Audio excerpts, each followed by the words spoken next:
ओम नमस्कार मिठुन आर्य सैनिक चैनेले আপনাদেরকে আমার স্বাগত। ইতিমধ্যে থাম্বনেল থেকে বুঝতে পেরেছেন যে মমতা ঠাকুর নামের একজন নেত্রী তিনি দিল্লিতে তার প্রতিজ্ঞাবদ্ধ হতে যখন যাচ্ছিলেন তখন তিনি জয় হরিচাঁদ এবং গুরুচাঁদের সম্পর্কে বলে শুরু করতেন তার বক্তৃতা বা প্রতিজ্ঞা, কিন্তু সেখানে সেই নেত্রীকে বাধা দান করলেন। কেন সেটা তাঁরাই ভালো বলতে পারবেন। তো সেই ভিডিওটি বা ভিডিও ক্লিপটি আপনাদের সম্মুখে আমি উপস্থিত করব। তো কেন দেননি বা কী কারণে দেননি এই কথার পরিপ্রেক্ষিতে না আমি মমতা ঠাকুরের পক্ষে থাকব না আমি মমতা ঠাকুরের বিপক্ষে থাকব, শুধুমাত্র এই খবরটি দেখার মধ্যে আমি দেখেছি, তাই আমি আমার চ্যানেলের মাধ্যমে আপনাদেরকে আমি দেখাতে চাইছি। তো ভিডিওটি দেখার পর আমি অবশ্যই কিছু কথা বলবো, সেই কথাটি আপনারা শ্রবণ করবেন। তো তার আগে একটা কথা আমি বলি যে যখন আমি কোনো আমার আরাধ্য গুরু বা আরাধ্য ভগবানকে নিয়ে আমি কিছু বলতে যাব, সেটি তিনি কেন বলতে দেননি সেটা আমি জানি না। তবে প্রত্যেক মানুষেরই তো আশা যে আমি আমার গুরুদেবকে এবং আমার ইষ্ট ভগবানকে নিয়ে বলে আমি কিছু কথা শুরু করব, তা সেখানে কেন বলতে দেওয়া হয়নি সেটা আমি জানি না।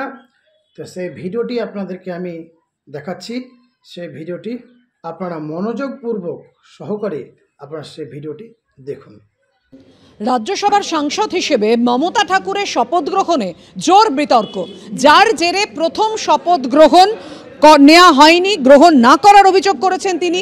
পরে চেয়ারম্যানের কথা মতো দ্বিতীয়বার শপথ নিতে হয় তাকে, জানিয়ে পরে সাংবাদিক বৈঠক করে তীব্র ক্ষোভ প্রকাশ করেছেন মমতা ঠাকুর।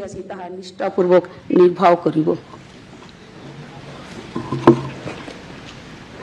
ममता ठाकुर पश्चिम बंगाल से राज्यसभा के लिए निर्वाचित हुई हैं।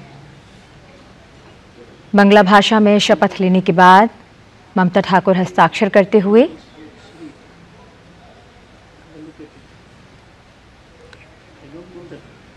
तृणमूल कांग्रेस की ममता ठाकुर पहली बार राज्यसभा के लिए निर्वाचित हुई हैं। আমি মমতা ঠাকুর রাজ্যসভার সদস্য নির্বাচিত হইয়া ঈশ্বরের নামে শপথ করিতেছি যে বিধি দ্বারা স্থাপিত ভারতের সংবিধানের প্রতি আমি অকৃত্রিম নিষ্ঠা ও আনুগত্য পোষণ করিব।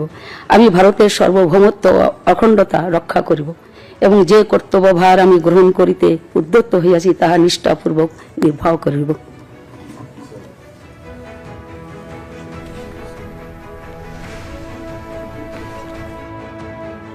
আরাধ্য দেবতা তারা আশা করেছিল যে পার্লামেন্টের ভিতরে রাজ্যসভায় আজকে আমাদের মতদের কথা বলার জন্য, আমার হরিগুরুচাঁদের কথা বলার জন্য আমি বলতে পারিনি। এটা আমার আজকে দুর্ভাগ্য যে আমার ঠাকুরের কথা আমি বলতে পারলাম না।